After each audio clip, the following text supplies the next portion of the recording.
संत पतरस ने ये चेतावनी दी कि अंतिम के दिनों में हंसी उपहास करने वाले आएंगे।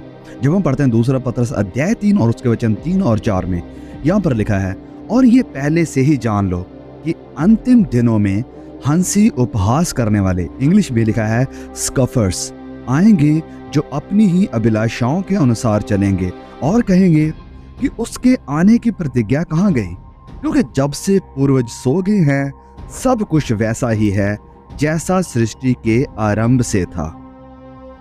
ये जो वर्ड यहाँ पर यूज हुआ है स्कफर यानी हंसी उपहास करने वाले, दूसरा पतरस अध्याय 3 वचन 3 में ग्रीक में ये शब्द है एम्पाइकटस और इसका लिटरली मतलब है एक मौकर जिसकी हंसी में दूसरे के प्रति निंदा या मजाक दिखाई देता है, झलकता है। मतलब कि वो दूसरे को नीचा दिखाएगा और एक ऐसी हंसी हंसेगा कि दूसरे इंसान को लगे कि मेरी बहुत बेइज्जती हो गई।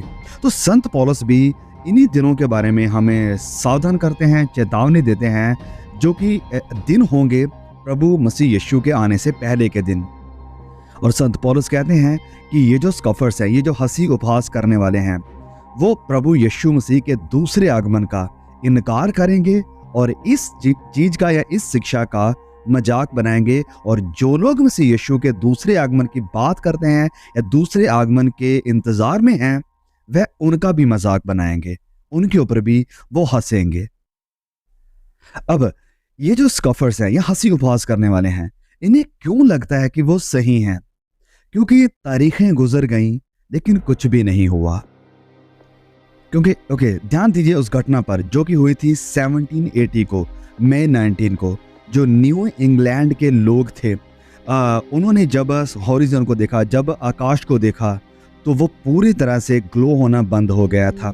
और जैसे जैसे दिन गुजरता गया और शाम हुई तो आसमान और भी ज़्यादा गहरे होने लगे।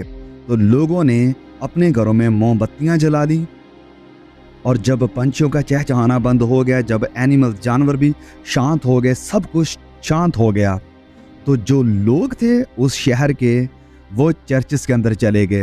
वो पूरी तरह से डरे हुए थे, घबराए हुए थे और उनके दिमाग में ये चल रहा था कि ये शायद न्याय का दिन है, प्रभु यीशु के वापस लौटने का दिन है। कुछ लोगों ने प्रार्थना करना शुरू कर दिया, कुछ लोग रोने लगे, औरतों ने अपने बच्चों को अपने हाथों में जकड़ लिया। तो जब सब लोग शांत से बैठे हुए हैं चर्चेस के अंदर, सारे कान लगे हुए हैं आसमान की तरफ कि जब वो 7वीं फाइनल तुरी फूंकी जाएगी, जिसका जिक्र मत्ती अध्याय 24 में, पहला थिस्सलुनीकियों अध्याय 4 में और जिसका जिक्र हम प्रकाशित वाक्य में देखने को मिलता है। तो सबका ध्यान उस तुरी की तरफ था। लेकिन फिर क्या हुआ? फिर कुछ भी नहीं हुआ। ये जजमेंट का यानी न्याय का दिन नहीं था, क्योंकि जो जंगल में आग लगी थी उसके धुएं के कारण जो आसमान था वो पूरी तरह से गहरा हो चुका था। जो चांद, जो तारे थे वो पूरी तरह से छिप चुके थे। लेकिन जैसे जैसे ही ये स्मोक, ये धुआं हटने लगा तो ये फॉग भी हटने लगी, तो तारे, चांद दिखने लगे और रात की जो रोशनी थी चांद और तारों की, वो दिखाई देने लगी। तो ये बस एक नॉर्मल दिन था जैसे कि बाकी दिन हुआ करते थे। तो ये दिन बन गया फिर से स्केप्टिकल लोगों के लिए, जो परमेश्वर के ऊपर, यीशु के दूसरे आगमन के ऊपर विश्वास नहीं करते हैं। ये दिन बन गया उन लोगों के लिए मसीहों का मजाक बनाने का कि देखो ये लोग ऐसा कह रहे थे, वैसा कह रहे थे। तो ये लोग जो खुदा को नहीं जानते, जो स्केप्टिकल्स थे, वो मजाक बनाने लगे, वो हंसी उपहास करने लगे। और ये जो मसीही थे, जो चर्चेस में चले गए थे, उनके ऊपर हंसने लगे। तो ये सिर्फ एक ही इंसिडेंट नहीं था, इसके बाद भी और उसके पहले भी कई ऐसे इंसिडेंट्स हो चुके हैं जबकि कुछ प्रचारकों ने, जो अपने आप को प्रॉफिट नबी कहते हैं, उन्होंने भविष्यवाणियां की कि इस तारीख को, इस दिन को मसीह यीशु वापस आ जाएंगे इस दुनिया का न्याय करने के लिए। लेकिन ऐसा कुछ भी नहीं हुआ। और कुछ लोगों ने तो ये जो भविष्यवाणियां करी पूरी तैयारी के साथ करी, लोगों को भी इतना कन्विंस कर लिया था कि लोग भी पूरी तरह से मान गए थे कि ऐसा होने वाला है। लेकिन ऐसा कुछ नहीं हुआ। ये रही कुछ प्रेडिक्शंस, कुछ भविष्यवाणियां जो मैं आपके सामने रखना चाहता हूं। एक हुई थी जनवरी 1 और 1000 को पोप सिल्वेस्टर II ने भविष्यवाणी करी थी कि ये जो मिलेनियम है ये एंड को लेकर आएगा, ये ख़त्म हो जाएगा और यहीं पर दुनिया ख़त्म हो जाएगी। लेकिन हम जानते हैं कि 1000 एडी को कुछ नहीं हुआ। फिर अक्टूबर 22 को 1844 को विलियम मिलर ने भविष्यवाणी करी, कैलकुलेशन करी 2300 दिनों की, ये परमेश्वर के न्याय का दिन होगा, प्रभु यीशु आएंगे अपनी कलीसिया को लेने के लिए। लेकिन फिर से this became a great disappointment. और इसके बाद दिसंबर 21 की भविष्यवाणी के बारे में शायद आप में से कई लोग वाकिफ होंगे कि एक कैलेंडर के हिसाब से ये काउंटिंग होने लगी और बहुत से लोगों ने इसे देखना ऐसे शुरू किया कि ये सिग्नल हो सकता है एंड टाइम का। तो लोगों ने पूरी तरह से इसके लिए भी तैयारी कर ली। लेकिन इतिहास गवाह है कि साल 2012 भी गुजर गया, तो ऐसा कुछ भी नहीं हुआ। तो ये सारी इनएक्यूरेट भविष्यवाणियाँ, ये जो गलत साबित हुई भविष्यवाणियाँ हैं, इन सब चीज़ों ने बहुत से लोगों को इनकरेज किया जो कि बाइबल के ऊपर, मसीह यीशु के ऊपर, क्रिश्चियनिटी के ऊपर विश्वास नहीं करते हैं। उन्हें इनकरेज किया कि ये लोग मसीहों का, मसीह यीशु के दूसरे आगमन का मजाक बनाएं। These all inaccurate prophecies became a reason for the skeptics and the atheists to scoff on the Christians, कि वो मसीह लोगों के ऊपर हंसें, उनका मजाक बनाएं। तो इस सब के बावजूद प्रभु यीशु की चेतावनी अपने लोगों के लिए, अपने शिष्यों के लिए, अपने पीछे चलने वालों के लिए ये थी, मत्ती अध्याय 24 वचन 44, कि इसलिए तुम भी तैयार रहो, तुम भी तैयार रहो, क्योंकि जिस समय के विषय में तुम सोचते भी नहीं हो उसी समय मनुष्य का पुत्र आ जाएगा, जिस समय के विषय में तुम सोचते भी नहीं होंगे। और अपनी बात को जारी रखते हुए प्रभु यीशु कहते हैं कि जो एक बुरा सेवक होगा या नौकर होगा, वो ये सोचेगा कि उसका मालिक आने में देर कर रहा है, तो वो अपना फोकस, अपना ध्यान बुराई की तरफ या गलत चीज़ों की तरफ लगाएगा। तो ये एक बहुत बड़ा डिसेप्शन है, एक बड़ी गुमराही है जब लोग या हम लोग ऐसा सोचना शुरू कर दें। और ये सेम चेतावनी जो संत पतरस ने दी, उसी चेतावनी को रिपीट किया फिर से यहूदा ने। वो लिखते हैं वचन 17 और 18 में कि पर हे प्रियो, तुम उन बातों को स्मरण रखो जो हमारे प्रभु यीशु मसीह के प्रेरित पहले कह चुके हैं। वह तुमसे कहा करते थे कि पिछले दिनों में ऐसे उपहास करने वाले होंगे जो अपनी भक्ति की अभिलाषाओं के अनुसार चलेंगे। नौ, सवाल यह है कि क्या आज हमारे ज़माने में या जिस वक्त में हम रह रहे हैं, हमारी 21वीं सदी में, क्या ऐसे लोग हैं जो स्कफर्स हैं, जो मसीहों का, मसीह के आगमन का या पवित्र बाइबल का मजाक बनाने वाले हैं, इन सब सिद्धांतों के ऊपर हंसने वाले हैं? तो हाँ, बहुत हैं। इनफैक्ट अगर हम नॉन क्रिश्चियन देशों की बात करें तो यस, वो तो इसको अपोज कर ही रहे हैं, इन सब चीज़ों का इनकार कर रहे हैं, यहाँ तक कि मसीह को मानने वालों के ऊपर स्ताव भी कर रहे हैं, अत्याचार भी कर रहे हैं। लेकिन शॉकिंग बात यह है कि जो क्रिश्चियन देश थे, अमेरिका जैसे बड़े देश, इंग्लैंड, कनाडा, यूएस, ये सब देश मसीहों के ही खिलाफ हो गए हैं। और यहाँ तक कि वो इंसान जो कहता है कि एंड इज नियर, कि अंत करीब है, दुनिया का विनाश होने वाला है, प्रभु यीशु जल्द आने वाले हैं, तो ये एक बहुत बड़ा मजाक बन गया है। लोग इस चीज को देखकर हंसते हैं कि दीज गाइज आर फूल, कि ये लोग मूर्ख हैं, ये इनके जो प्रचार, इनके आइडियाज है, ये सब लोग मूर्ख हैं। इनफैक्ट बाइबल को, जैसे कि पहले भी मैं कई बार इन चीज़ों को शेयर कर चुका हूँ, पैरों में फुटबॉल की तरह खेल रहे हैं बाइबल के साथ। बाइबल को खाने वाले लोग आपको क्रिश्चियन देशों में मिलेंगे, बाइबल को जलाने वाले लोग आपको क्रिश्चियन देशों में मिलेंगे। बाइबल के जो टोटल सिद्धांत हैं उनको ठुकरा कर क्लियरली, प्रैक्टिकली एंड ओपनली शैतान की पूजा करने वाले लोग खुलेआम हमें क्रिश्चियन देशों में मिलेंगे।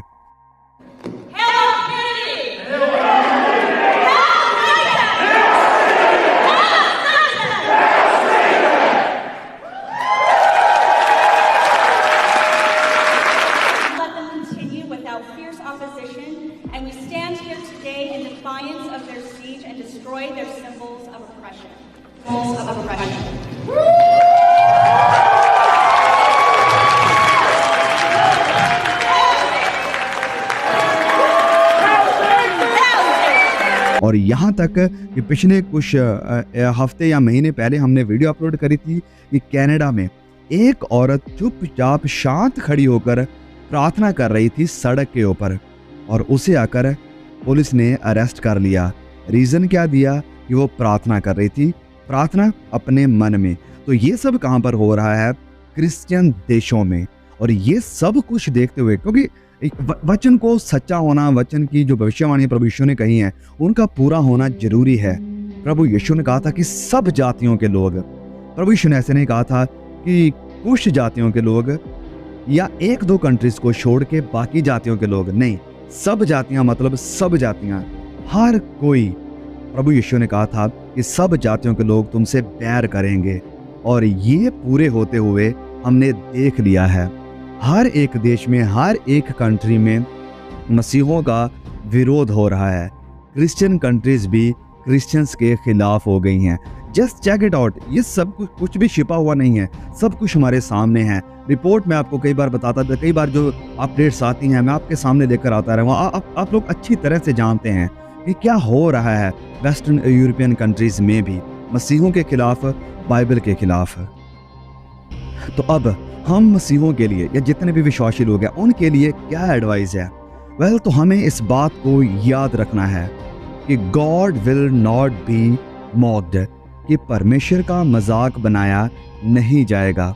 सब कुछ एंड में या लॉन्ग रन में, सब कुछ जो परमेश्वर के खिलाफ खड़ा हुआ है, सब इंसान, सब चीज़ें एक दिन ख़त्म होंगी, एक दिन नाश हो जाएंगी। और जो कोई भी परमेश्वर के साथ जैसा व्यवहार कर रहा है, परमेश्वर उसका न्याय उसके अकॉर्डिंग करेंगे।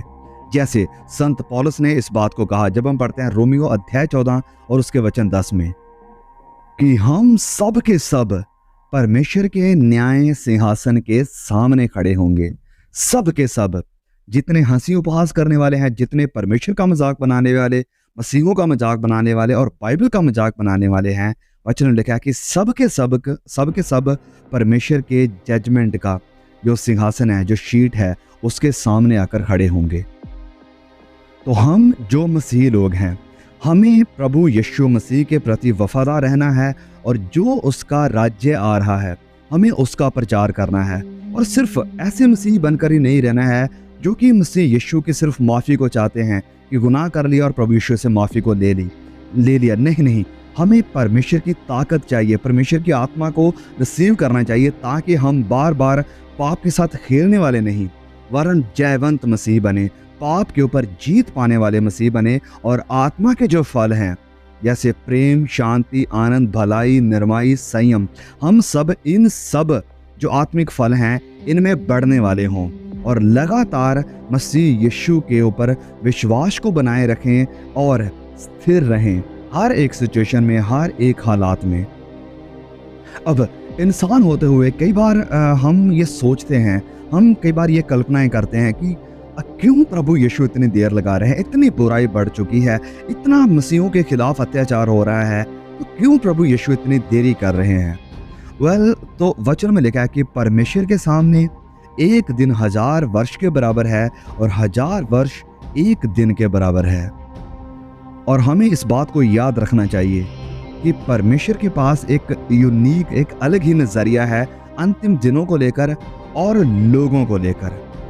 परमेश्वर अपने प्लान में, अपनी योजनाओं में लेट नहीं है या वो डिले नहीं कर रहे हैं, लेकिन बड़ी केयरफुली, ध्यान से काम कर रहे हैं, वेट कर रहे हैं, सब्र कर रहे हैं, मतलब कि धीरज कर रहे हैं, क्योंकि वो चाहते हैं कि बहुत से लोगों को उद्धार मिल जाए, मुक्ति मिल जाए, निजात मिल जाए। बहुत से लोगों को वो अपने बेटे और अपनी बेटियां बनाने चाहते हैं। जैसे कि इसी वचन में जो हम पढ़कर आए हैं, पतरस लिखते हैं वचन 9 में, प्रभु अपनी प्रतिज्ञा के विषय में देर नहीं करता, जैसी देर कितने लोग समझते हैं, पर तुम्हारे विषय में धीरज धरता है और नहीं चाहता कि कोई नाश हो, वरन ये कि सबको मन फिराव का अवसर मिले। सबको, यस, कि सबको मन फिराव का, पश्चाताप करने का, तौबा करने का मौका मिले, अवसर मिले। तो ये सारी बातें करने के बाद कि ऐसे हंसी उपहास करने वाले आएंगे, मजाक बनाने वाले आएंगे कि कहाँ है परमेश्वर के आने की प्रतिज्ञा, उसके आने का वायदा कहाँ पर है। तो संत पौलुस याद दिलाते हैं कि याद करो नूह के वक्त में, जब नूह जहाज बना रहा था और वचन में लिखा कि वो धार्मिकता का प्रचारक था, तो वो प्रचार भी कर रहा था। तो किसी ने भी उसकी बात के ऊपर यकीन नहीं किया कि ऐसा कुछ होने वाला है या फ्लड आएगा, ऐसी बाढ़ आएगी। लेकिन वो आई, वो परमेश्वर का न्याय आया और इवेंचुअली जो लोग थे जिसका मजाक बनाने वाले थे, सब उसमें जाकर विनाश हो गए। तो जैसे उस वक्त लोगों को लग रहा था कि बड़ी देर हो रही है, माना जाता है, बाइबल में तो नहीं लिखा है लेकिन माना जाता है कि 120 साल लगे थे नूह को वो जहाज बनाते हुए, तो 120 साल वो प्रचार करता रहा। तो लोग कहते होंगे कि इतने साल गुजर गए, 20 साल, 80 साल, 100 साल, अभी तक भी वो फ्लड नहीं आ रहा है, बारिश होना शुरू नहीं हो रही है। लेकिन इवेंचुअली फाइनली हम जानते हैं कि ये सब कुछ हुआ। तो ऐसे ही प्रभु यीशु भले ही देर कर रहे हैं लोगों के भले के लिए कि लोग पश्चाताप कर लें, लेकिन वो एक दिन जरूर आएंगे। फिर संत पौलुस मसीहों के लिए तसल्ली देते हुए वचन 14 और 15 में कहते हैं, इसलिए हे प्रियो, जबकि तुम इन बातों की आस देखते हो, तो यत्न करो कि तुम शांति से उसके सामने निष्कलंक और निर्दोष ठहरो। निष्कलंक और निर्दोष, और हमारे प्रभु के धीरज को, हमारे परमेश्वर के सब्र को, धीरज को, पेशेंस को क्या समझो? उद्धार समझो। उसका जो धीरज है, अगर वो नहीं आ रहा तो इसे तुम साल्वेशन समझो कि तुम्हें मौका मिल रहा है। जैसा हमारे प्रिय भाई पौलुस ने भी उस ज्ञान के अनुसार जो उसे मिला तुम्हें लिखा है।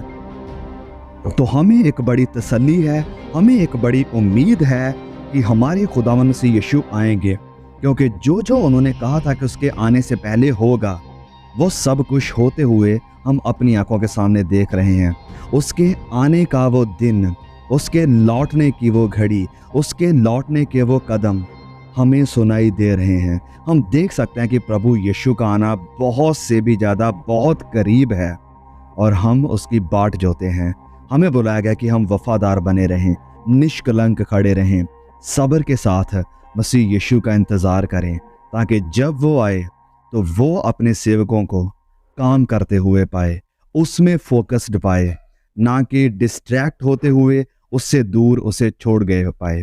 वरन वो चाहता है कि हम उसका इंतज़ार करें, उसमें बने रहें, ताकि वो जब आए तो हमें तसल्ली मिले, हमें ज़िंदगी मिले।